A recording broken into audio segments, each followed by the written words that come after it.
changed different now, got the cheat code. Lottie, I just watching, you ain't got the cheat code. Can't stay the same, yeah, you gotta switch it up. Can't stay the same, yeah, you gotta switch it up. Game changed different now, got the cheat.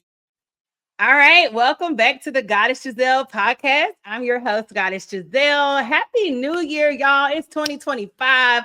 We are in the new year already. I'm so excited to start this year off with this very powerful guest that we have today. But before I do that, I want you to be sure to like, share, and subscribe. And if you're new here, go ahead and hit that subscribe button so that you don't miss a beat. I created this platform to really shed light on women across the world making an impact in their communities. And believe it or not, today is my first international guest. So shout out to 2025 coming in with a bang. And so I want to go ahead and jump right into the conversation. Again, we have Frea O'Brien here with us. She's a business numerologist, hails from the London area, all the way from the UK. I was connected to her from a friend of a friend.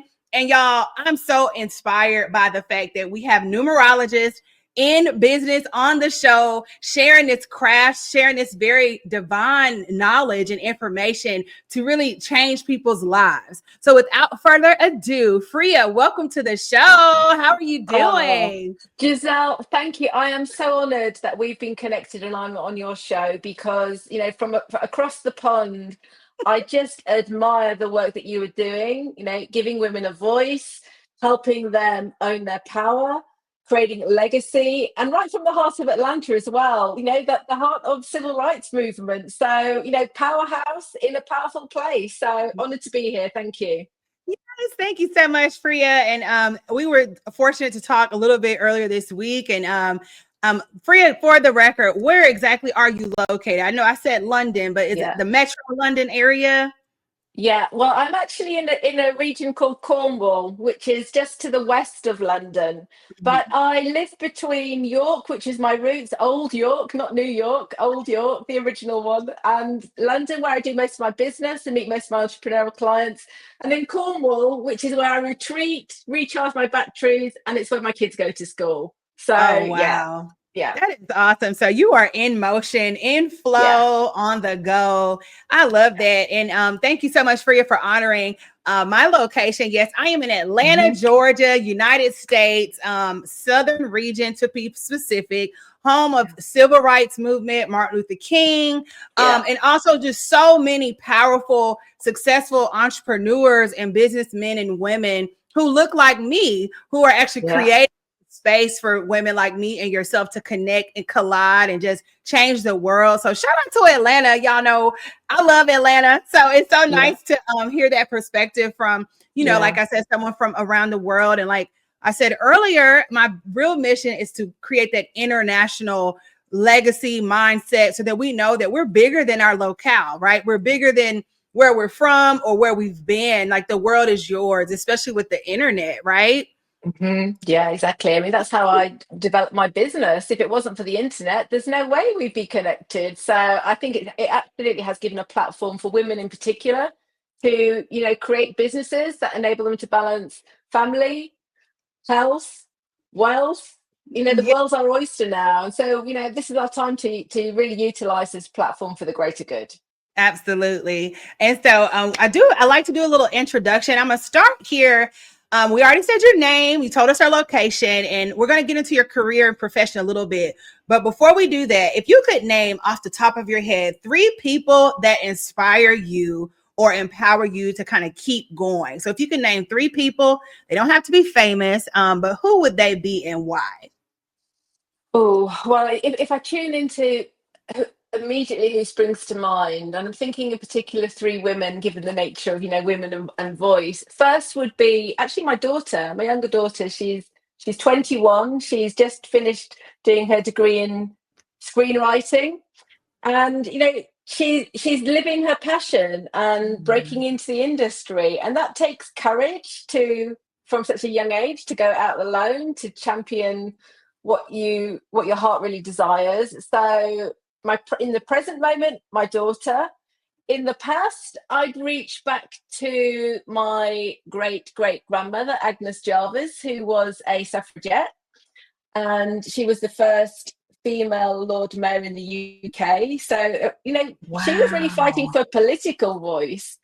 And I do have a sense of, passing the baton on to, for women now to have economic sovereignty and a spiritual voice. And I know we're going to talk about that a lot more in this podcast. But then icon inspiration, I absolutely love the late Ruth Bader Ginsburg. She sat on Mhm. your Supreme Court, a little Yes. powerhouse. And the reason why I admire one, obviously, she is a voice of justice, Mhm. a seeker of truth, formidable. But also, yeah, she was working right up until the month before she passed away.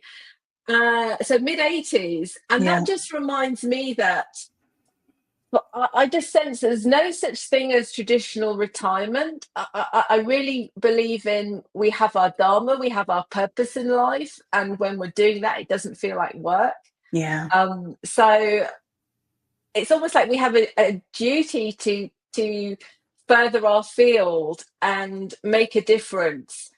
And when you love that and you feel really connected to it, it's something you just want to do right until the end when you pass over. So Yeah. to me, she is that inspiration to keep on going and to make a difference and to leave legacy. Yes, I Yeah, love that. Those are some powerful inspirations, especially your family, your daughter, yeah, obviously, and then you tapped into your great grandmother, which is really your ancestry, and then to an iconic figure here in the United States. So thank yeah, you for sharing that. And like I said, I yeah, loved asking that question because you just never know who's impacted by who, right? yeah, Sometimes it could be men, it could be women, it could be a figure or young, old, what have you. And that's what I love about sharing that information, because we're all inspired, no matter what we look like, our age, our color, where we're located. yeah, We can all draw inspiration from so much. So yeah, thank you so much for sharing that, Frea. And let's talk a little bit about your profession. So yeah, give us the tea, honey, the rundown. What do you do, right, for the yeah. record? And talk to us a little bit about how you got into numerology or in the first Yeah. place. Yeah, exactly. Well, I suppose probably just need to give a little insight into numerology because it's a bit of a niche, esoteric subject. Essentially, numerology is the belief that we can sort of discern our life path and what we're here to do through the numbers in our date of birth. So, in a way, it just offers a perspective on what your highest potential is and what you're here to do and what to do year by year. So it's this understanding, it's about 5,000 years old, that there are Mm. codes that sit behind the name we were gifted to at birth and the date we arrived on this planet. So I just think it helps find direction and clarity in life. And as I said, it's been around since, gosh, Pythagoras times, which, Pythagoras is someone that we may be familiar with in our college years through math. Yeah. So I've actually, maybe this is quite odd in that I've actually always enjoyed math and numbers and working things out. And um, I can see that numbers generally can help us to calculate, to work out, to problem solve, to apply in terms of understanding our own business and the bottom line and what needs developing and how much income we're generating, Mm-hmm. to using the power of numbers through something like numerology to inspire us and it's a bit like a language that mirrors back your highest potential, Mm. and in a really simple, clear way. So how I came to numerology was through a crisis point in my mid-20s. I was working in banking in the city because I said I love numbers, but I just felt that it wasn't a fulfilling career. The money was good, Mm-hmm. but it just felt like a grind. I just felt like a small cog in a big machine. I didn't really feel like I was making a difference. And the Mm-hmm. key driver back then was purely about your bonus and what money you were going to get, which Mm-hmm. after a few years became a bit boring. So I was really looking for a bit more meaning and purpose because the money alone wasn't a driver for me, wasn't enough of a driver. Mm-hmm. Um, And I discovered a book called Titania Zillions, which is about numerology, and introduced me to my life path number, which revealed that my calling really is to be a spiritual teacher, a spiritual wealth coach, and to help further the frontiers of this knowledge and bring this knowledge to many people. And it was just so different from where I was in the banking, in sort of mergers and acquisitions and change management, and just to be frank, a dull grind. And to read that, my calling was to be a spiritual teacher and a messenger, and to help people untap their own potential, so far removed. But the truth, it was like an epiphany. It resonated with me. Yeah. So that was my mid-20s. I'm now 48. And I suppose in that period in between, I've been on this journey from numerology as a hobby. So, gathering around dinner tables with friends and having a laugh and understanding, what's your potential, to particularly over the past 10 years, starting my own business and combining my own experience with business development and the insights from numerology.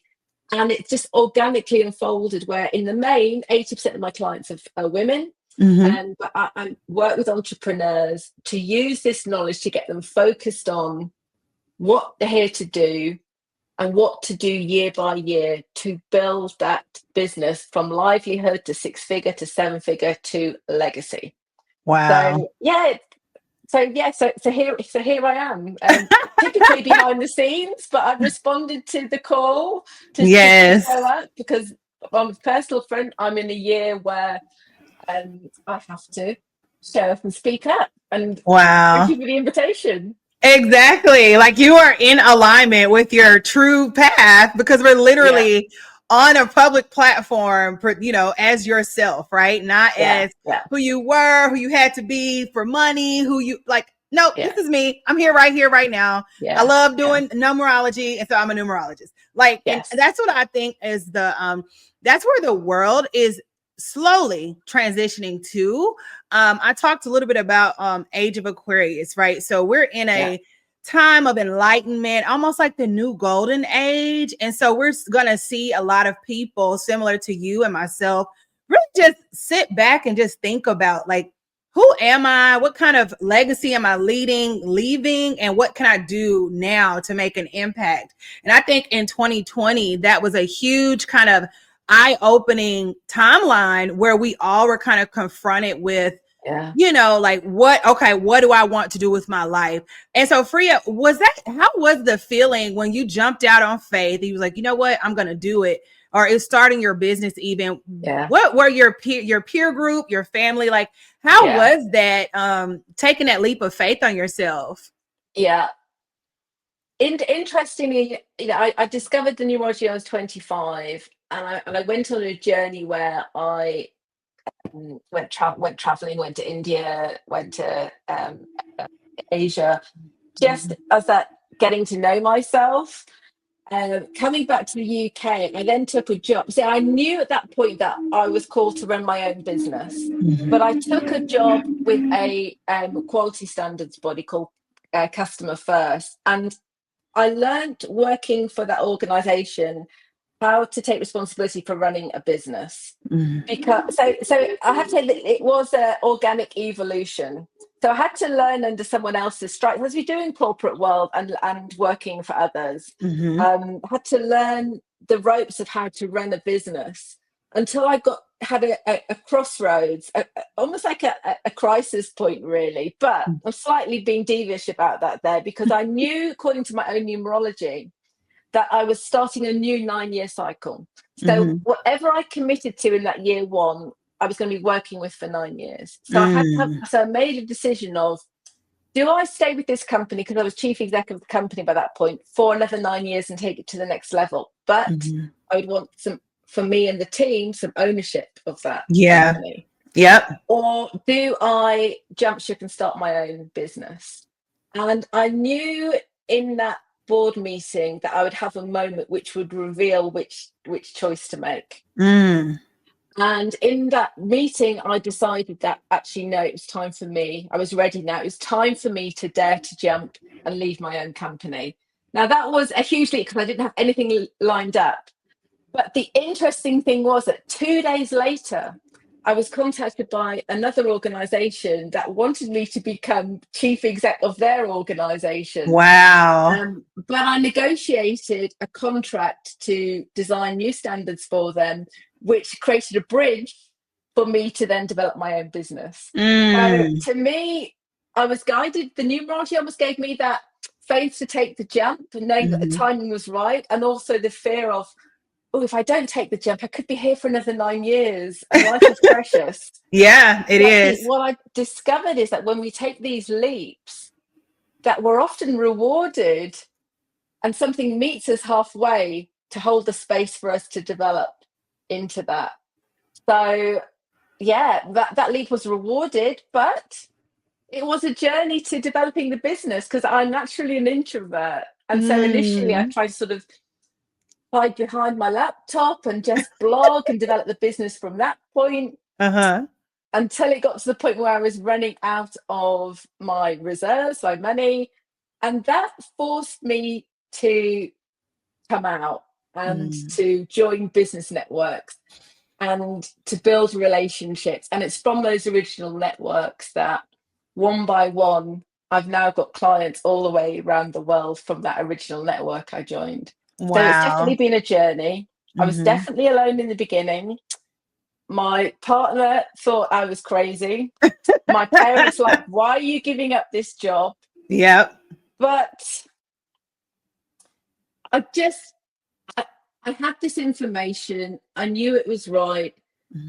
I had a sense that it was time for women to own their own worth. I'd worked in the city. I'd fought for bonuses. I'd been paid 10 times less bonus than my male colleagues. Yep. I'd fought for running someone else's business, wanting share of that, and meeting a lot of resistance. So I look back now at that time and think actually it was a blessing that I was given that initial no, because really it's about running your own business, and there's no greater personal development exercise. It tests you on all levels, mental, emotional.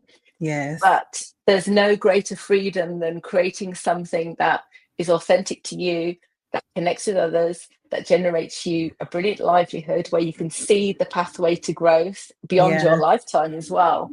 And that to me is freedom. I know I can go anywhere in the world now and I can connect with someone and serve. And that to me is the ultimate freedom. No one can take that away. So, yes. Yeah. Frea, oh my gosh, that was so poetic. I love this. I'm just sitting here. I got a little emotional. I'm like, you are so pretty. Like, that feels so good, because I know we're not the only ones. We're in the middle of a revolution, and it involves women, particularly the divine feminine energy just rising in all of us. And it's like time. And I came into industry 10 years ago. So I was new to the field.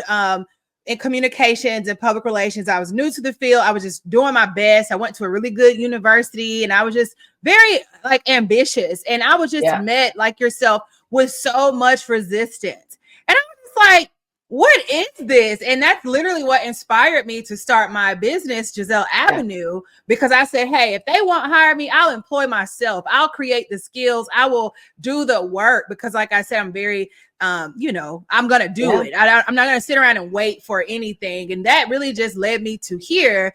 But to hear you, Frea, and sharing that story, I just want to encourage, if you're watching this and you might find yourself in the pivot moment, you might find yourself in a time where you're trying to do this or that, just know that everything happens for a reason. It truly does. Yeah, exactly. And there's a lot of layoffs in corporate and just all kinds of a lot of stuff happening. But like I said, I think it's the rise of the golden age, and we are now being called to use our gifts and to really just be ourselves. And we have Frea here as a great example of what that can look like over time. So thank you so much for that.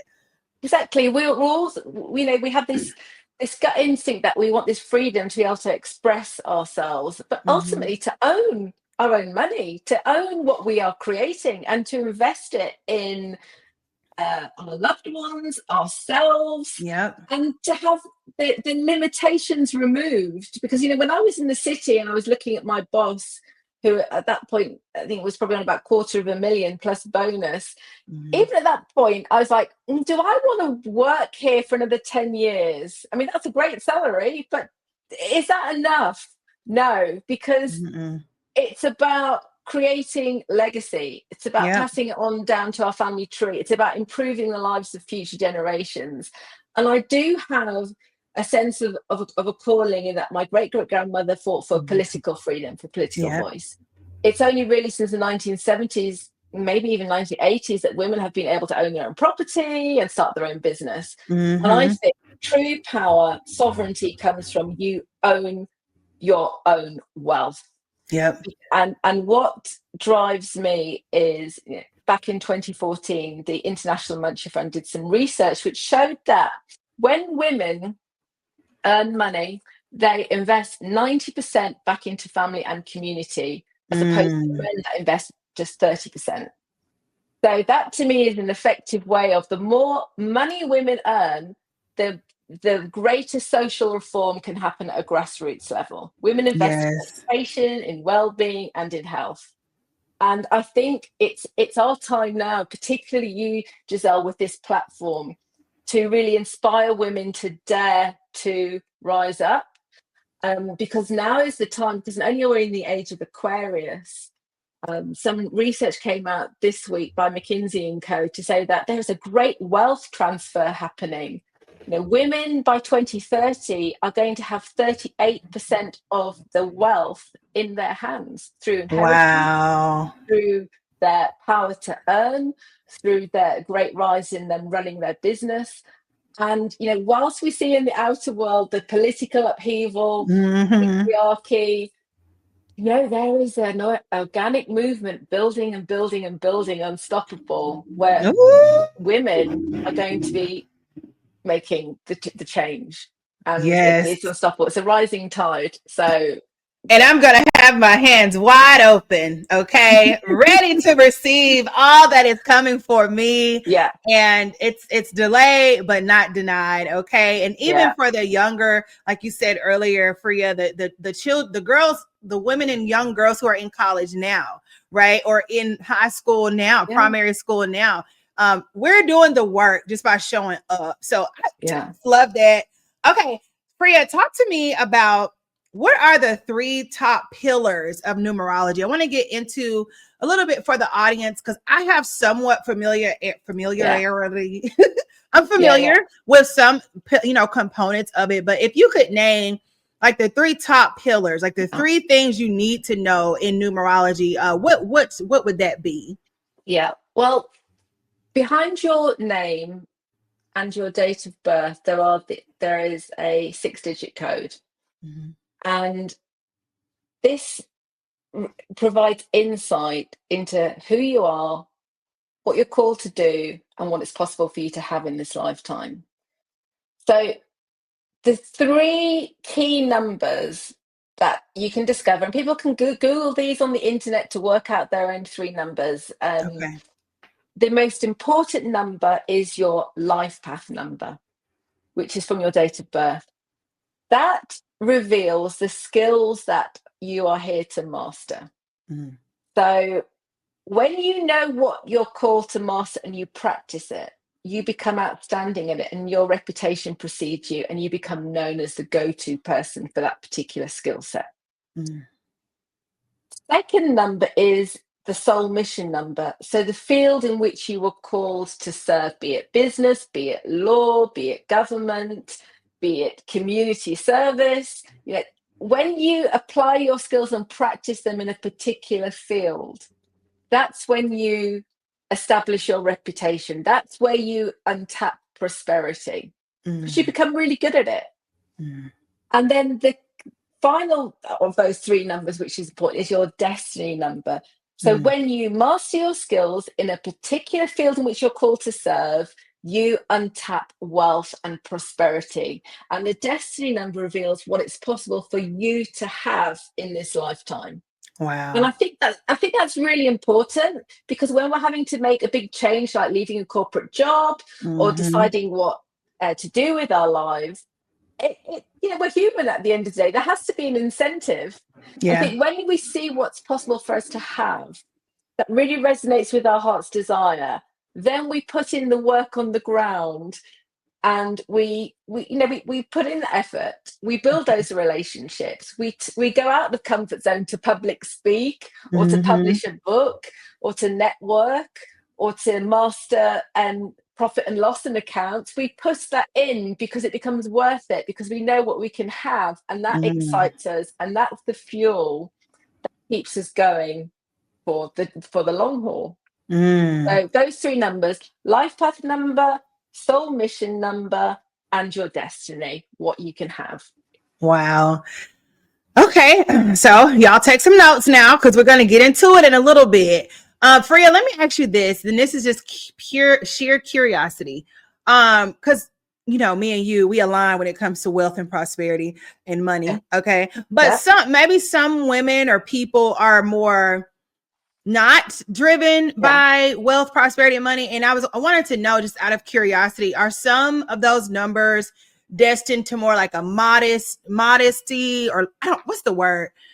I guess living in more, what is the Yeah. word? You know what I mean? Like, Yeah. Yeah. not, I don't know, like I'm gonna use the term Yeah. simple, like living a simple life. Like, does that Yeah. reveal sometimes for some people? What do you think?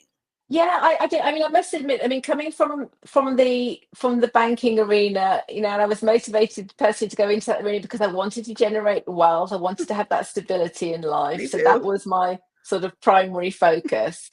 Um, but the reason why I call my service the prosperity map is because Mhm. prosperity can translate on many levels. Yeah. Emotional fulfillment, mental fulfillment. For some, it's about traveling. For Oh, some, it's about creating art. For yes. some, it's about ministry. In fact, I've got a client tomorrow whose code I've just deciphered today, and his code is all about becoming a minister, and Mm, that's where the fulfillment comes from. gotcha. And it's not okay. The majority of my clients are entrepreneurial women, because that's who I feel called to serve. That's who I attract, because it's like, you generate the wealth and you can make, money makes a difference. If you Oh, want to make a yeah, real difference, it does. philanthropy making a difference. Yes. Um, but also, I work with clients that are working in corporations, like United Nations or Meta Mm, or Universal Music, and there's more of a limitation on what they can earn, but they're right. more interested in making a difference in their particular industry, or being Okay. involved in, for example, United Nations. I've got a client who's working in migration, and the Mhm. significant shifts of people across the planet and the impact of that and Mm, environment. So it's ultimately about a cause, but that often attracts wealth, be it in the form of patrons, yep. philanthropists, investors. So there could still be a stream of money flowing through if someone wants to set up a Mhm. charity foundation. Yep. It's more about what you're destined to do with that money. Gotcha. So yeah, so That, there's flow. There is flow anyway. okay. That's so good to know. I mean, me personally, I'm definitely right there in alignment with you. But now, when you explained it, it makes sense, because everything is abundance, right? Yeah, Having network, having freedom with your time, having mission driven purpose, like exactly. purpose in your job, even like a teacher or a nurse, like they have purpose every day. And Mhm. so while it's all about fulfillment, and I know for a fact we are all on this planet with a mission and a purpose. And so that Yeah, goes beyond what you can see. And so I think that's really nice to hear. So thank you for sharing that. All yeah, right, Frea. So we have just entered 2025, a universal year, which represents mhm, like endings, completion, and transformation in numerology. Talk to us yeah, first about 2025 being the snake year. What are your thoughts on that? And then what can we do to harness this energy so that we make the yeah, most out of this year? yeah. Well, okay. So in numerology, we believe that the world moves in 9-year growth cycles. So 2025 is a universal year number 9, and we arrive at that number 9 by adding the 2 plus the 0 plus the 2 plus the 5 equals 9.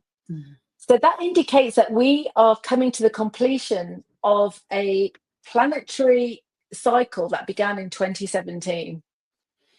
And this is the year to sort of tie up loose ends. It's a humanitarian year. So it's really key for humanitarian leaders to rise up and to share their wisdom in a year number 9, because we're about to evolve into a whole new beginning, a whole new start in 2026. And when we look back on this 9-year cycle, boy, has it been one of change.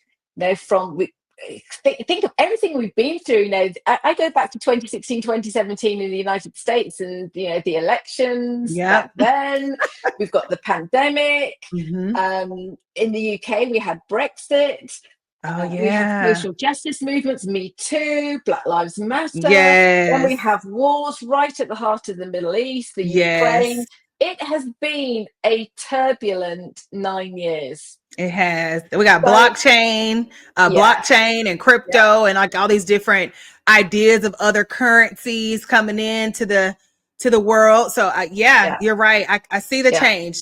It is we're moving through a transition, and a year number 9 is a time to declutter, to clear out, to let go, to release the old, to release what no longer serves, so that collectively we're opening up space for new leaders to emerge with vision of the future and have the ability to inspire and move people together to move forwards, because it's been a very divided 9-year cycle. Very polarized. So there's a shift that's going on. It's also a time for appreciating loved ones, healing, those that are rising up in education and well-being. But essentially, it's about those that have this elder wisdom to shine their light, to become beacons, to speak up and share that there is a better way to do things, but primarily to bring people together to move forward. So the number 9 by its shape is the stick with the light bulb on top. So it's like, this is beacon, this is the way, come follow me. But ultimately to serve humanity and the environment and the planet, and to create sustainability in our world. Wow. So we're all here as caretakers, according to ancient wisdom. So we need these wise, compassionate leaders. Wow, that is so amazing. Excuse me. I think that's where we see it's 4:44 on the clock. That's the second time for us, Frea. We're angel connected here. We talked together. We talked earlier this week, and we saw 333. So this is all symbology. 444 is platform, nation building, making a difference. So that's this really strong manifesting energy. So this is it, though, isn't it, Giselle? Because I'm sharing with you that sort of bigger picture of the universal year number 9 that we're in. But I know, having looked at your own prosperity code, that your life path is the number 9. So your natural skill is to be the beacon, to be the voice of wisdom. You have this eon, it's like you're an old soul in the very young body. And it's like, you're here as a guiding light. And I think we're coming to the first year of your podcast. You've been building momentum on this platform right for this time to guide others through this transition. So life path number 9. Year in the universal year number 9, and we've just had a 444, which is right here. So oh my gosh, Frea, you put me in the spot, okay? Not on the spot, in the spot. You have my data. You're like, listen, it's you, okay? Because that is something that I have wrestled with in the past, because we were kind of in the dark ages, right? Meaning I feel like I have been in the space of doing this work, but like you said earlier, kind of introverted in a way where I was like using my website and just doing everything but what I'm doing now. And I realize now, it's all spirit for me. I do tap into the spirit. So there's a lot of spiritual energy that just came through for me. And it got to the point where spirit was like, Giselle, Like, if you don't get over there and do what you're supposed to be doing, and that's all you need to do. Just do what you're supposed to do, and that's all you need to do. And so thank you, Frea, for affirming this with me. And I'm on this journey. I'm actually in it right now. And I just love the fact that you are here to shed light on the numbers, because I am the woo-woo girl, right? I just love all the esoteric and spirit. But like I was telling you earlier, the audience and really most people, right? They need to see the numbers. We need to see the data. Most organizations are data driven. We need to see the numbers and the data. So I love how your work intertwines with the spirit, but it brings it to reality. It brings it into hard data, right? Yeah, absolutely. Because I'm wanting, I suppose when I look back at my own career development and working in banking and the whole, really about business development and then running someone else's organization to create profit and sustainability. I'm using those business development skills to align those with this spiritual wisdom that brings meaning and purpose to the individual's life. Yeah. Because we can spin for years and years not knowing what we're meant to be doing and trying this and trying that.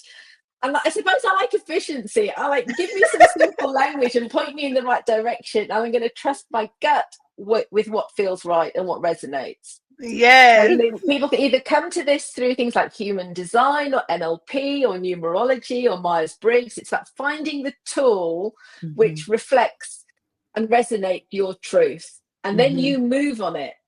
And to have power and be able to make a difference, we have to generate currency through our expertise and our skill. And this person has currency, to generating that financial currency to be able to invest in ourselves, to love ourselves deeply, to serve ourselves so that we can serve others and do this great work. But also, particularly my female clients, we all have the desire for our home and our place in the world and our connection to the earth that nourishes our roots and provides sanctuary and retreat so that we can go out and do our great work in the world. We need that security because we need to take care of ourselves. We do. And that's what I love to center our conversations in self-love and self-care here on the podcast.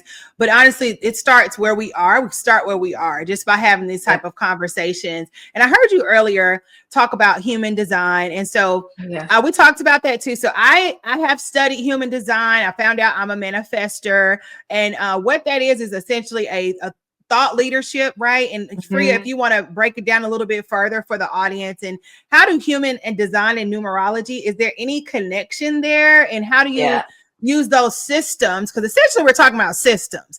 How do you use those? So first about human design and how they intertwine, and how we can use those systems to kind of get in alignment for this year. Absolutely, because it's all about using that knowledge so that we can show up as our best selves and go out there and generate and make a difference. Now, numerology, of course, it's been my passion and it is my work. It's been that for 20 years. The human design is something I more discovered for myself to help me manage my own energy levels. And so it's something that I use for myself. I don't teach it or embed it in my numerology, but it's interesting how I came across it because I'd been working with a number of leaders and they started to talk about human design. And these were people a couple of years ago, so working with Meta, United Nations, one of the banks. And you see your leaders thinking, oh, what's this human design that they're talking about? And I thought I'd better get up to speed with this and at least understand it so that we can talk on the same wavelength here. I can talk this language. And I think that's quite fascinating that people that are in these senior leadership positions are looking to ancient wisdom and new modalities and information to help them to guide uncharted territory for them and to understand themselves. So to me, human design, the way I equate is numerology, I think, gives you a map. It points you in the direction of this is what you're here to do. This is the action you need to take across a 9-year growth cycle to achieve your quest. and develop your business. Whereas the human design teaches us how we operate and how we manage our energy, because when you're running your own business, there's a highs and lows. Yeah. You know, there are years where it takes grit and relentlessly showing up. There are years when it takes grit to harvest and bring in the wealth that you've been working on for 7 years. True. And so physically we have to manage our own energy. So like you said, Giselle, you're a manifester. So for you, you're able to see the dream and you're able then to galvanize people to come with you and to deliver that. For the majority of people, 70% of the population are generators. So they're like batteries. They can work. They can do this sort of, 9 to 5 or 10-hour days. And, they've got a large amount of energy to do.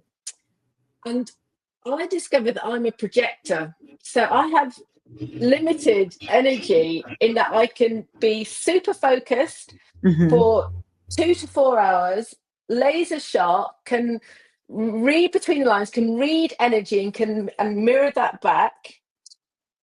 But after 4 hours, I'm done.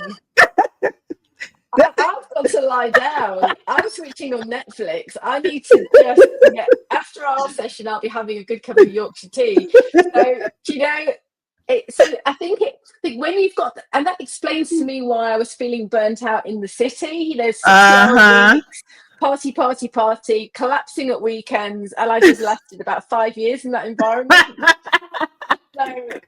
So when you understand how your energy works, you can pace yourself, and also you can set the boundary as well. So I'm really strict on my times and the hours I work, and what I allocate for one-to-one in person and report writing. So yes. So in a nutshell, numerology points your direction.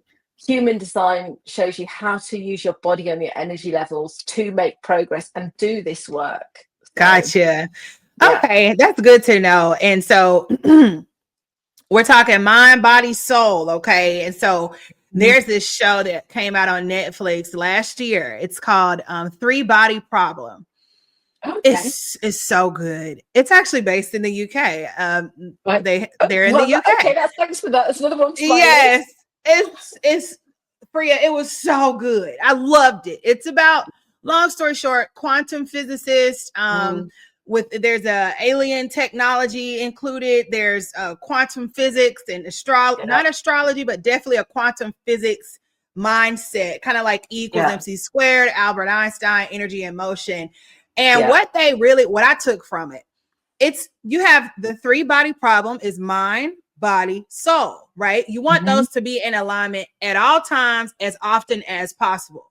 So the human design chart is for the body. It gives you a body graph. It literally shows you your body. Like this is how your body is.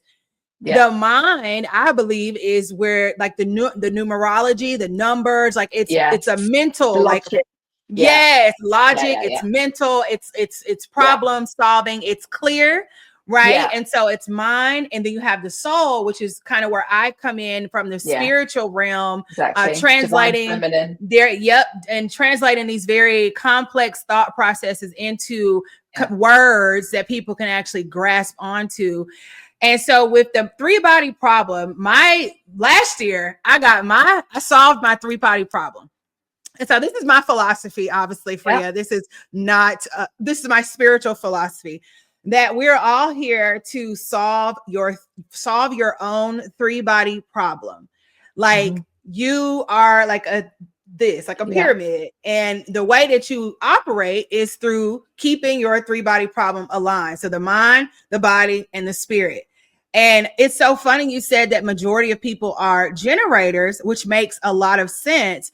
Meaning that most people are in the body. They work. They go to the gym, they work, they sleep. And then you have people like me where I'm like, I cannot do that. That is not in my body design to live like that. I have to channel from the unseen. And then for you, Frea, you just mentioned, I can't party. I need to relax. I need to redirect. And then even in that time, using it to reflect and reassess and using your numbers. And so if you haven't seen that on Netflix, I definitely challenge you to watch it. It's such a good show. It is a series, but it really shows me how this it applies to your everyday life. And if you get it in alignment, you could just have a better life experience, right? I found in my journey, my weakness was actually the body, because I am a manifester. So a lot of times I could just, and it just happens. But my body, I thought, in my opinion, was my weakness. So I started walking. And Frea, we talked about how we were incorporating wellness into our daily lifestyle, but walking has helped me ground in the body so that I can stay in alignment, right? Because you will draw up this kind of the charge from the earth to replenish you. And then give you that mental, that head energy, that crown energy to download and bring these insights through your body and then out. All the light then you've got to broadcast then on your platform. Yes. Frea, you are good. You know what? When I heard you talk, I'm so grateful for your mind, because this is a conversation of the minds. When you talked earlier and you used the word system, and you were like, oh, human design is a system. Numerology is also a system. I think now we are all having a system update. The big upgrade. The reset. The reset.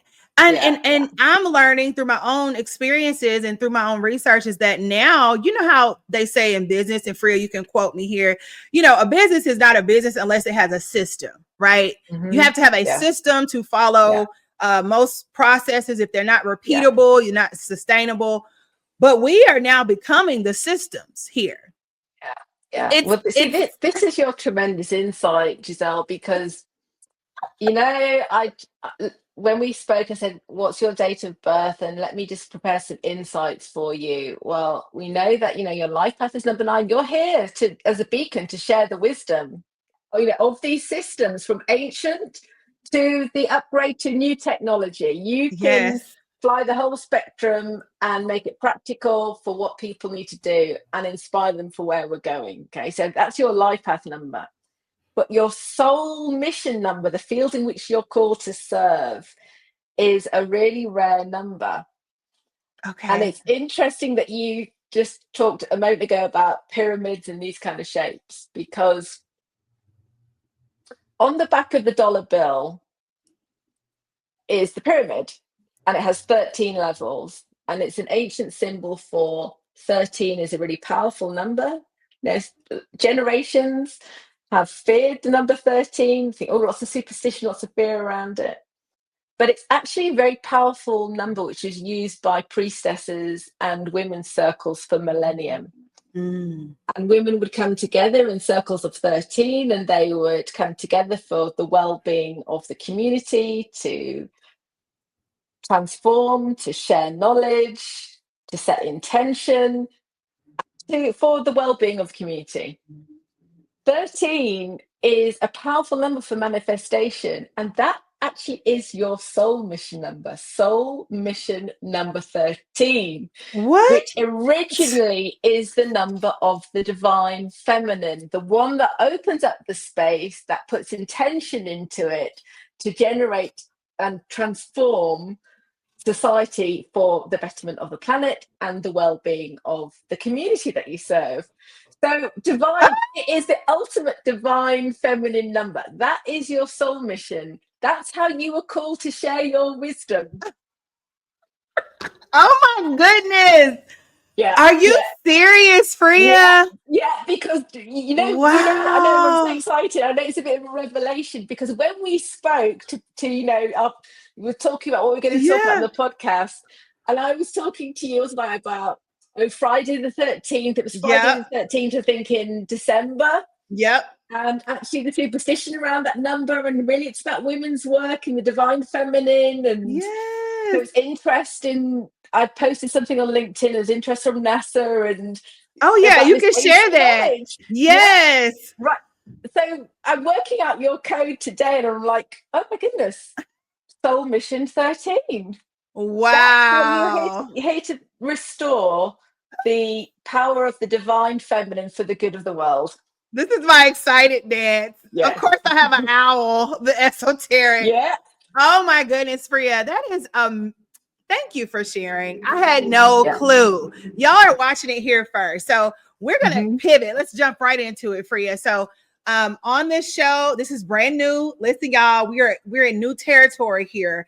We are going to have a live conversation about my personal numerical data, and basically, we're going to show you how Frea works, right? Her process, her creative flow, and this is kind of how she works with her clients, and also how you could potentially work with her too. So let's dive into some of your discoveries from my numerical data. I'm ready. Yeah. I'm ready. Okay. Yeah, absolutely. Well, we know life path number 9, the wise one. Mm-hmm. We know your soul mission number 13 is about being a vessel for the divine feminine, and restoring the position of women as moral and spiritual leaders. And of course, the root of the 13, 1 and 3 is 4. So it does involve wealth generation, which is why the founding fathers of America used the symbolism of 13 on the back of the dollar, because they knew its power. Wow.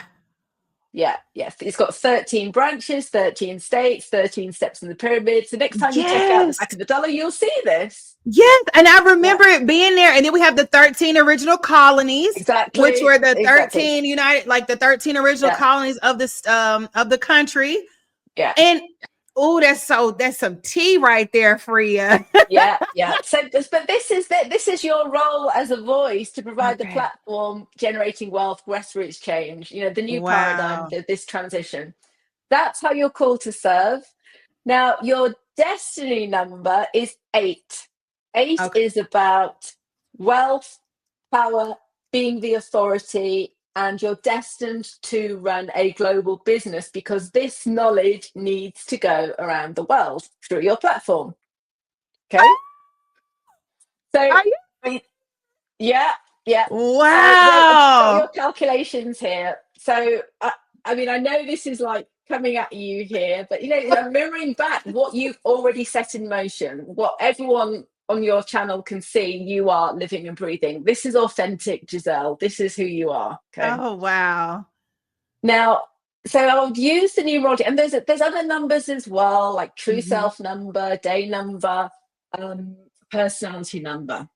That's all part of the service, but those are the 3 core. You're destined to have a global business. You're destined to generate generational wealth, and you accomplish that.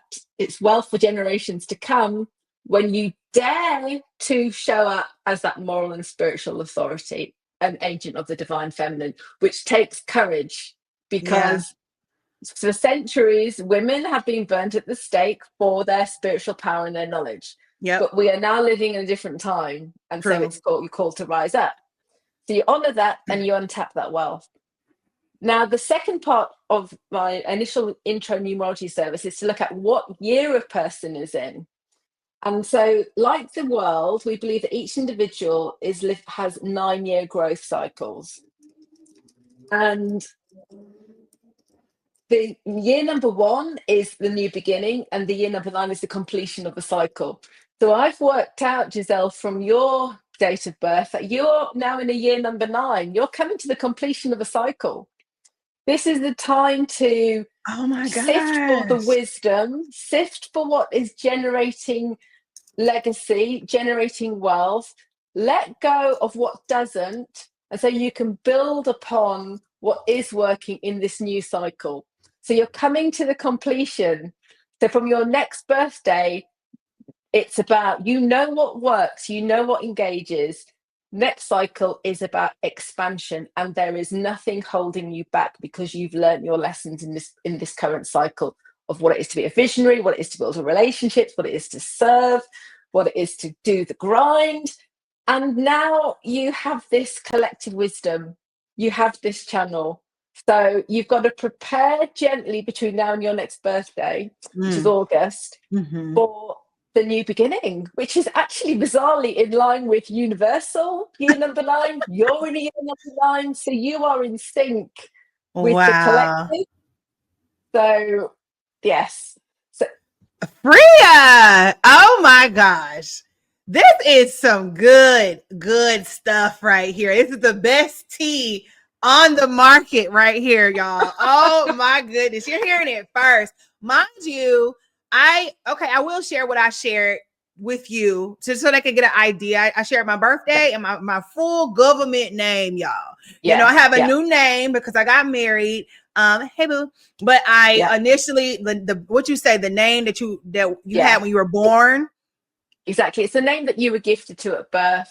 Okay. So there's almost like a sort of a fate of the day you were born, your date of birth, and then the name that you were given. So your parents would have maybe been inspired or called to their chosen name, so they had a hand in writing that as well.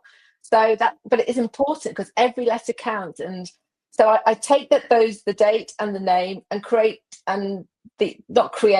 use these formulas which have been around for the past 5,000 years to work out your code, who you are, and the action to take over each 9-year cycle to build momentum. Because there are these cycles where it's waking up to your potential, then daring to create livelihood from how you're called to serve, then expanding that work out into the world, and then you're into the legacy building cycles.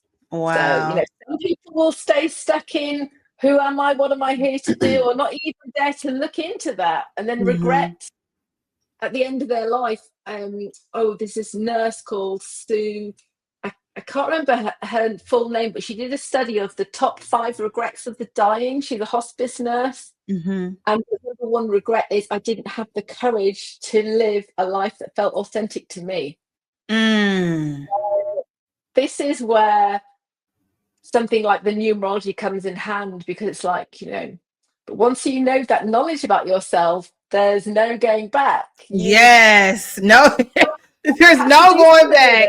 I am being held accountable literally on this channel right here in real time. So thank you so much for that, Frea. That is priceless. Like, I know you are a businesswoman, but that information is priceless. Like, wow. And then even you being able to channel that from your own consciousness, right? Because you're using formulas, but you're the one doing it. No one, I didn't know unless you created the business to house this information. And so just you being obedient just blesses me. And I'm just feeling really confident all of a sudden. Like, did you hear her? Yeah, exactly. But you've set this all, you've set it in motion though, haven't you? You are doing this, but I think it just gives that extra firepower to, hey, I'm on the right track. And I'm not going to doubt myself. This is what I'm called to do. I'm already doing it. Just go for it. Just do it. Yeah. And I know when we talked earlier this week and I had shared some information about me and you were like, oh, it's like you're natural. I can't believe you haven't been doing this. And so I wrestled with that a little bit. I was like, what was I doing? Or what was in the way of me and my destiny? That's the word. I knew of it. I was tiptoeing, right? Like I created my company 10 years ago. So I always had the space to do it, but I thought that I could do both, right? Or I thought that I could go one in, one out, side hustle, side. But then it got to a point where the spirit came in and said, Giselle, we need you on the ground. And there was a time I I'm not going to share, but my crisis moment. Do you know that same day when I woke up to make that pivot, make that decision for myself, to choose myself, spirit came to me. This was while I was asleep, like right before I woke up. I heard a voice. It was a feminine voice, which is number 13, divine feminine. Yeah. Because I was about to write up my resignation letter, the 10th one in the past 10 years. But it was like, okay, this is my last one. I woke up that day and spirit said, be brave. Yeah. Be brave. Exactly. Don't think twice. Don't hold back. Be brave. And I said, okay, I'm going to be brave. So that bravery and that courage, it is. And I think that's another thing I didn't have, Frea. I said, well, what was I doing before? believe it or not, well, this is easy to believe, but in hindsight, it's not. I put my faith in the system and not in myself. Yeah. Even though I was talking like I had faith in my Giselle Avenue and my business and myself, but I also had a lot of, like you said earlier, a little cushion there, right? Like, okay, but I got this little job. I could I really believed in the system that I was told to follow. But then as soon as I got in industry, it was crumbling because I came into workforce like right after the stock market crash of 08, you know, right when everything went to haywire. I had graduated from college and there were no jobs. There was nothing for us to hold on to. And I would say a lot of, hey, millennials, I see you, I see us. We had to figure it out. So for some of us, if they went the alternate path, that's where a lot of us became really creative and side hustles and really just like, okay, listen, we got to make something up because it ain't no jobs, and we just figured it out. But to hear you come with the data and the numbers, that really grounds what I was thinking. And really, like I said, I had faith in myself, but I was putting my time into the system. And the system is failing. Okay. Yeah, exactly. You have to go all out. There's no compromises. You know, I went to, even though I had the numerology insights myself, I set up my own business. I got to a point where I was half in. I was like, okay, I'm a customer service consultant. I design quality standards because I felt it was acceptable and that people were going to think, what's happened to Freya? She's become a numerologist. She's from corporate world. What is this? Is she having a breakdown or something? I was scared of being judged, and so I kept it safe for what people would think of me and my family. And then I played around with numerology as a hobby, not treating it seriously. But I had a business crisis point in I was running out of money that I was generating from the consultancy. And I reached a crisis point where it was like, oh God, do I go back to corporate world or do I make a go of this numerology? But making a go of the numerology, which my heart was in, required me to come out on LinkedIn. And so I think, but that's the thing, you have to follow your calling and there is no compromise. You have to go all out. Yeah. And the fear was having to go back into corporate life, which was soul-sucking for me. And I thought, oh my God, my soul's going to die if I go back into that environment. So I actually changed my LinkedIn profile to numerologist, which is like a bit coming out for me at the time because I was scared of what people in the banking sector would be thinking would happen to me. But then the next day, I got an email from a guy who had seen my profile change that happened to work for JP Morgan that then contracted with me as his coach for a year. So that was, are you serious? That's the reward. And I found that this happened. It's like when I jumped ship, initially I attracted that contract which held space. That started to run out. And then I had to come out in my true authentic self. And I've never looked back. To me, that was the confirmation. Yes. And I've never looked back since. I think it's a heroic quest to create something of your own that you put your heart, mind and soul into and generates you your wealth. But everyone, you are tested as a leader because we have to be leaders. We're forging new pathways, uncharted territory. We have had, up until this point, limited role models for this path because we're forging it ourselves. But ancient spiritual texts will say, first of all, you have to have the courage to go for the dream. Then you have to have faith in it because your friends and family think that you're mad. So you really have to, it's believing is seeing. Third test is, excuse me, Jill, is the resilience building. There are, and this is even in the Bible, there are 7 knocks and then you get up on the 8th, and that's where the reward is, because you have to take these knocks, these challenges to build the resilience to go all the way. And then the 4th and final challenge is when your dream is in reach, and this is the most perilous bit, you have to believe that you deserve it, because there's a fear of, oh, if I'm seen to be this successful, then people are going to say, who does she think she is? Or I'm going to face even more criticism. But you have to remember all the hard work and the sacrifices that it took to get to that point, and you True. reach for your dream. And then you serve as an inspiration and a beacon to those that are right at the beginning, wondering whether they have the courage to go for the dream. So Wow. it's part of the hero's journey. And this is what we are called to do, to forge ahead.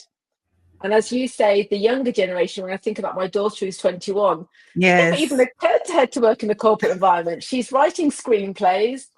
She's, auditioning for a next drama school course, pitching her screenplay, working in a cafe, shooting on wedding videos for love stories to help her with a film.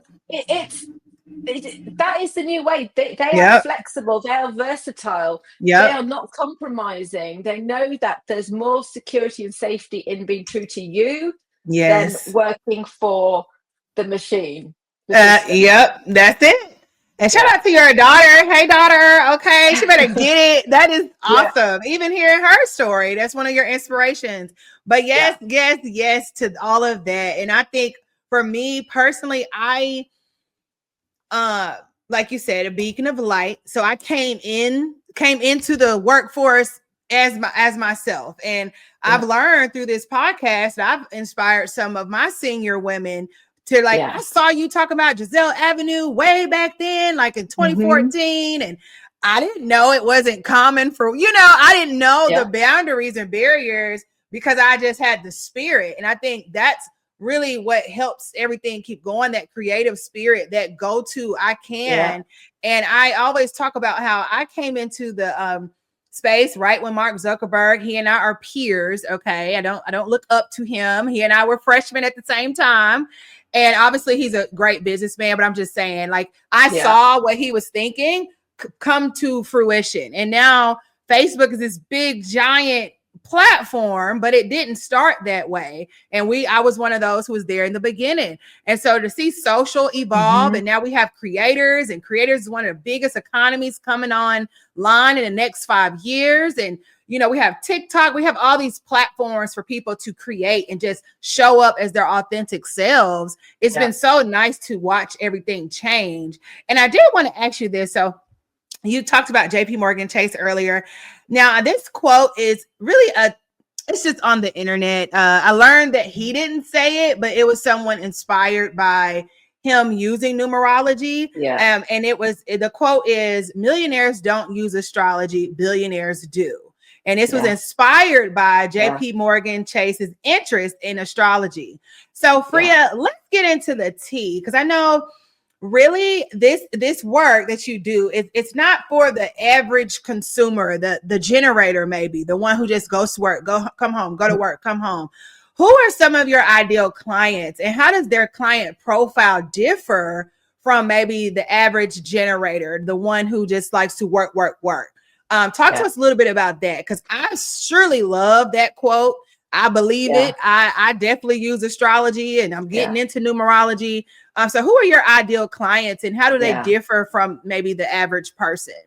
Yeah, yeah. Well, I've definitely used that quote in the past because it absolutely resonates to the truth here. I think the reason why I think I came to discover that it is true, because through my own journey. See, I was just sort of finding my way. I'm definitely a risk taker. I've done various profiles, and I will take a leap and I'll just go for it, and that people will, Mhm. that previous to becoming a numerologist, now I'm aligned with my calling. So Mhm. I'm happy to do this, for the rest of this lifetime. But what I discovered was, okay, the people that were attracted to me, because when I started to do my business, like, do I do relationship astrology? Do I work at Mind Body Soul festivals? You're out there and you're exploring, who is this resonating with? Mhm. And where it got traction as a business was when I pitched up at women's business networks, and they were willing and wanting to invest in improving themselves, sharpening their mindset so that they could believe and that they could go all the way. Okay, so they're prepared to invest in themselves. Then after about 9 years and through referrals, I started to attract, as I mentioned before, people in Meta, people in the United Nations, NASA, government bodies, people that had particularly guys in their 70s that had created substantial wealth, maybe from resources like silicone or rubber or pharmaceuticals, the Earth's natural resources, and they're looking for what kind of legacy do they want to leave that's aligned to soul mission purpose. So with perspective, what I see is that these people that are called to make a difference in the world, that have a bit more of a daring do to want to forge their own way, that are not settling for limitations, because there's only so far you can get in someone else's machine. True. But they have this drive to weather the storm, to get momentum, to self-improve, the joy of creating wealth and doing something that brings a sense of freedom. So these people that use systems like astrology and numerology, they are forging uncharted territory. They're having to call on the unseen because they're driven by a vision that no one else around them can see because it hasn't been tangibly realized yet. And they have a connection to maybe a spiritual path. So I will work with, I've got clients that are Jewish, so I've had to get pretty up to speed with Kabbalah language, Buddhists that are Hindus. So, whatever the path, that the view is the same from the top of the mountain. Okay? So there's a connection to their God, a connection to the world of quantum physics and global consciousness. Yes. With this higher power, this creative intelligence, and they are using tools like numerology to translate that so they can find their way across this new quantum field. It's almost like quantum field meet Earth and the physical laws. So they're able to play around with the spiritual laws of attraction and the physical laws of momentum, gravity, gravitas, are aligned with the greater work. And they're using tools. These leaders, these outstanding leaders winning global awards, recognition in their industry, wealth, they have a team around them. They need that support, be it from personal trainers, mentors, coaches, astrologers, assistants, to keep them in the best shape of mind, body, soul, so they can go all the way and realize that vision and beyond their lifetime leave a legacy. So it's surprisingly, it's our fear from the many people that may paralyze us into not taking the lead, and doing this work, Giselle, that you do and that I do. That was my initial fear of, oh my God, people are going to burn me at the stake. Yeah. But taking these leaps, it's obvious now that this is what the world needs to evolve.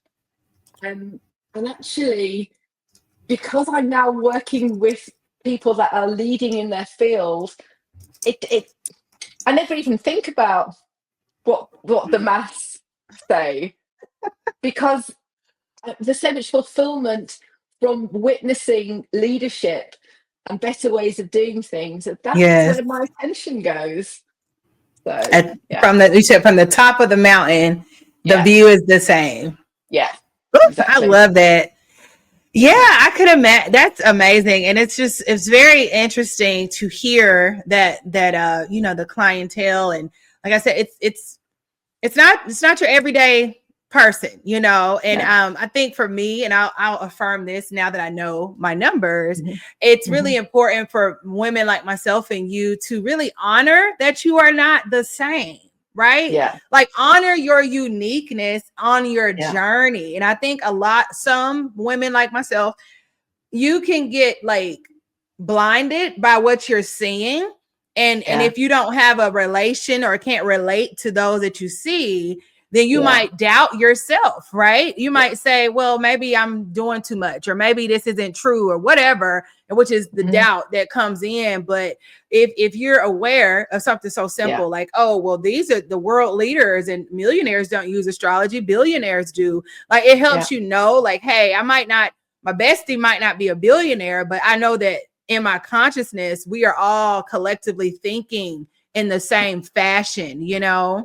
Yeah, exactly. That is just so amazing. And oh my God, Frea, this is totally off record. And I saw some content earlier today and talking about just some of the trends that are coming in 2025, like social trends in social and digital. And this creator, I forgot her name, but I'll probably ping her on the show or in the comments. But anyway, she mentioned something, a term, and I was just like, what is that? And she's like, there's going to be AI and, personalization with AI. And she says corporate witchiness. Ma'am, what are you saying? She says, this is her take, her thoughts. Corporate witchiness. And of course I asked AI because I'm like, is this a thing?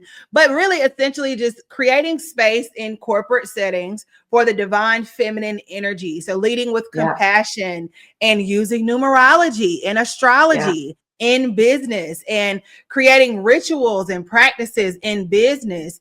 To where corporations will now most likely be incorporating these thought processes in the future. So what are your thoughts on that? Have you ever heard that term? And what are that literally is saying, Frea, you're trending, okay? Like, you're going to be in demand all this year. But what are your thoughts on that? That's just something I saw online. So what do you think about that? I mean, it definitely grabs the attention. And the words. Yeah, absolutely grabs the attention. I think it's the evolution and the evolving of the divine feminine. You know, for millennia, women were revered as priestesses that could tune into the cycles of nature, that could tune into the quantum field and discern the options available for warfare. That, we connected to the plants for medicine. All modern day pharmaceuticals come from derivatives of plants.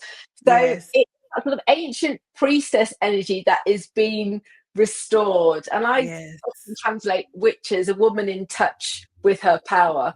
Her power to connect to the universe and to serve the community as a vessel for that energy. So absolutely, there are more and more people that are being called into corporations, because these are huge organizations that employ many people around the world. They do. Huge vehicles generating wealth, and they're responsible for people within the structure. And I've seen, actually, for way back in 15 years ago, when I was working for Customer First, I was the chief executive of that organization, and I brought in a woman who transformed a bank, ANZ Bank, Sonia Stojanovic.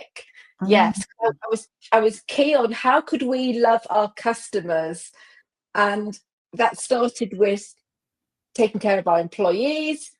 And that started at the root with the leader that set the tone, the culture of the organization. I brought her over because she'd been involved in a significant transformation of ANZ Bank. And that was 15 years ago. And they actually brought in holy priestesses from India who work with people within the organization to help them discern their purpose, so that they could self-select as to whether they really belonged in that bank or they had put aside a dream. And then they were then coached to be able to go for their dreams. So rather than making blanket redundancies, they utilize this approach of bringing in people to help people connect with their soul mission. So there's definitely been an undercurrent. And now today, across corporate conferences, I've got clients that are teaching yoga, that are teaching tantra, for harnessing sexual energy to create and innovate. So there is a growing trend now of bringing this ancient knowledge back into the heart of power for the well-being of everyone who works in that environment, and ultimately the well-being of the planet, because this next generation with buying power are making decisions on that organization's ethics and Yep. impacting the world. So we're coming full circle, really. That is so true. And that makes complete sense. So it's evolution. It is Yeah, time. It's time to evolve. yeah, Okay. And I exactly. know when I came in the industry, I was like, nope, I couldn't, this ain't for me. This is wrong. This is just going Mhm. against my nature. Like everything, it Yeah, just made no sense to me. But with patience is a virtue, because here we are yeah, 10 years later, and now there is space, even being creative like that wasn't a thing, maybe yeah, 10 years ago. Like, I'm a creative. yeah, I am one of the many champions and kind of pioneers of this industry of this yeah, creative creator. Like, yeah, what do you mean? Like, yeah, we're blogging, and then we're turning that into something, and then it's just this evolution. And so yeah, thank you for sharing your 2 cents. I just thought that was so cool. And I was just like, yeah, well, that's literally me. Like, yeah, yeah. like, But okay, this we got a name for exactly. it. This is your journey. It's like you worked in a patriarchal system and it burns Yes. people out or it doesn't feel fulfilling. So that Yeah. organization is losing a tremendous amount of talent. So when you left, then you dive into the divine feminine to Yes. understand what it is to nurture and develop, and the field of quantum mechanics and healing properties, and all Yes. restoring these ancient practices, so that then you can go back into these patriarchal systems which are sort of dissolving, to bring in that knowledge and restore balance. Right. Because balance is everything. I think that's really essentially what it's about. So, there is such thing as divine masculine energy, Yes, right? And so we're not yes, just down with the patriarchy, but we're just saying, hey, let's honor the yeah, divine masculine, the one who is yes, there to exactly. protect this divinely feminine energy, who is compassionate and a builder Yeah, and kind in their yeah, leadership. And so it's not so much, it's definitely not gender based, but we're really just talking about energies at play. yes, masculine And and feminine. yeah, and like what we can see in real time. So Yeah. Frea, before we wrap up, because oh my God, I feel like I could talk to you all day. I want to talk a little bit about self-love. And do you have any rituals or practices that you use to practice self-love and establish boundaries in your business, and anything that we could kind of share with the audience? Because I'm all about self-love. So do you have Yeah, anything that you do to kind of yeah, recharge yourself? yeah, absolutely. But for me, it is about attending women's circles. So initially, when I first jumped ship and set up my own business, I felt very disconnected from, my previous network, and I'd moved Mm. city. Initially, I set up what I called a goddess circle, just to bring women together, where you could sit in circle and share what was going on in our lives, but also come together and set intention for what we wanted to create. Because I just innately sense that there's something quite powerful when women come together and we set intention and we witness each other and we support one another in what we're creating. And so I set that up initially because I needed it, but it's not my skill, it's not my talent. Now I'm fortunate that circles have grown up. There's many more circles out there for women to join. So my self-care ritual is twice a month. I'll meet up with my personal group, three core friends. We've traveled together and grown our businesses over the years, so we'll check in with each other. And then I'll go to a sacred circle, which Mm. is definitely more of the witchy vibe, connecting to the seasons. But Mhm. that support, that connectedness as a solopreneur is what nourishes me and Mhm. charges me up, knowing that I'm held by women that believe in me and Yes. we support one another. So that is my self-care ritual. So I dip into. And then on a boundary setting front, I've had to be actually really strict on scheduling my time and what I'm checking out, where I'm putting my hours and what I'm generating. So I'm doing everything with mindfulness and purpose. Because I think Mhm. one of the challenges of being a solopreneur is you suddenly have all this freedom, and if you haven't got a board to report into and you're left to your own devices, that can be a challenge. So you Yeah. need to be able to sort of contain and create a framework for yourself, so you are bringing, especially as a projector, my Mhm. precious 4 hours each day is staying in the zone. So scheduling my time and using AI, things like Motion app, for example, to schedule my time and keep me showing up and keep me focused and keep me generated. So Wow. in a way, that is also a self-care ritual, because it means that then I can more easily say no or yes to things that cross my path. Does Yes. it serve? Does it support me? Am I supporting others? So of course, Wow. you sent me the email. I was like, absolutely, definitely. This is aligned. This serves Yeah. a purpose. So yeah.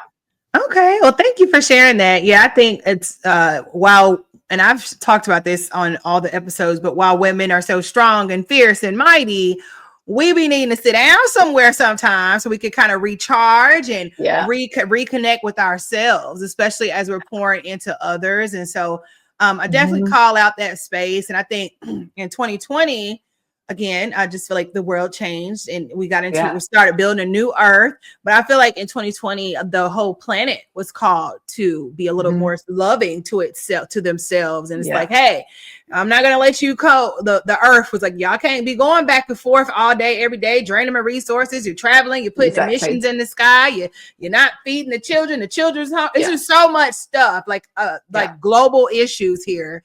Yeah. And I think 2020, of course, it was challenges, but the good side was we all were able to just kind of sit down, like take Yeah. a moment to just Pause. pause. Yes, Mhm. pause. But we're finding our way back. I mean, it's 4 years later, and I think now we're seeing why we Yeah. paused and what is coming from that stuff, like Yeah. what we're Exactly. doing. Yeah. It's Exactly. powerful. Yeah. Okay, Frea. So last but not least, if you have okay, I want to ask you, how can people get in touch with you if they want to work with you? So we already talked about your ideal client. I got my number. So you guys already saw the impact. I just got slapped in the face with Mhm. my purpose. Okay. Yeah. And really just talk to us about how can people get in touch with you if they want to Yeah. work with you. Yeah. Absolutely. So first of all, I go to my website, which is mynumerologist.co.uk, because there are some free resources on that website. Okay. So from the insights page, people can discover their life path number and their personal year number. So immediately, because these are the two pieces of information which gave me the epiphany and set me on this journey. So go to the website, discover your life path number, which shows the skills that you're here to master for prosperity in your life. So, okay, that gets you zoned in on what you're here to do. And Mhm. secondly, check out the personal year number article, because that will show you the one thing you can do to align with success for the year ahead. So that's free, and that's an epiphany moment that happened to me when I was 24. It sort of changed my life. So once you know the Wow. information, there's no going back. So check that out. And then from my website, get in touch if you really are serious about owning your own wealth, creating your own worth, creating a life of freedom, and being committed to go all the way. So I'm there for consultation, and people get in touch with me via the website. Awesome. Thank you so much, Frea. And this has just been such a pleasure. What a great conversation, especially kicking off the new year with Yeah, this energy, right? Like we're yeah, in yeah, this. exactly. Did you talk about the snake yet? I don't think so. Do you have Uh, or the no, snake no, because year? that's the Chinese year coming through, isn't it? The year of the snake. I Yeah, think yeah, because so. Yep. yeah, I've yeah, seen people absolutely. talking about that. I don't have the Yes, 100%, but yes. 2025, number 9. That's what we're going to Exactly, the focus number on. 9, which is Okay. the light bulb moments, finding ways to share your wisdom. Everyone has something unique to them that they can share with others that benefits others and creates livelihood for themselves. So be Mhm. mindful of people that cross your path and the wisdom that you feel called to share with them, because that's in service to humanity. But also, year number 9 is about gratitude and really coming into the present and appreciating what you already have, because Mm. what you appreciate continues to appreciate in value. So, Mm. yeah, sharing wisdom and with a spirit of gratitude, Mm. how you'll be generating bounty for the year ahead. Yay. Well, Frea, this has been a pleasure. I want to thank you again for sharing your voice with us. And I'm definitely powered up. Okay. I'm feeling so good about my decisions from Yes. last year because I made a lot of executive decisions. And so I'm very happy to hear that I am in such alignment with my numbers. And just I'm going to continue to show up and do the work. So yeah, this is great. I love this. And with that being said, I think we are at close. Oh my gosh. Thank you, Giselle. Thank you, Jill, for creating this platform, inspiring women. You're absolutely creating on purpose. So yeah, you deserve that. You deserve what's coming in the manifestation. Brilliant. Thank you. All right. Thank you, Frea. And with that being said, y'all, you have just now witnessed episode 14 of the Goddess Giselle podcast. And if you're new here, be sure to like, share, and subscribe. And until next time, we'll see you next time. Bye. Yeah, bye.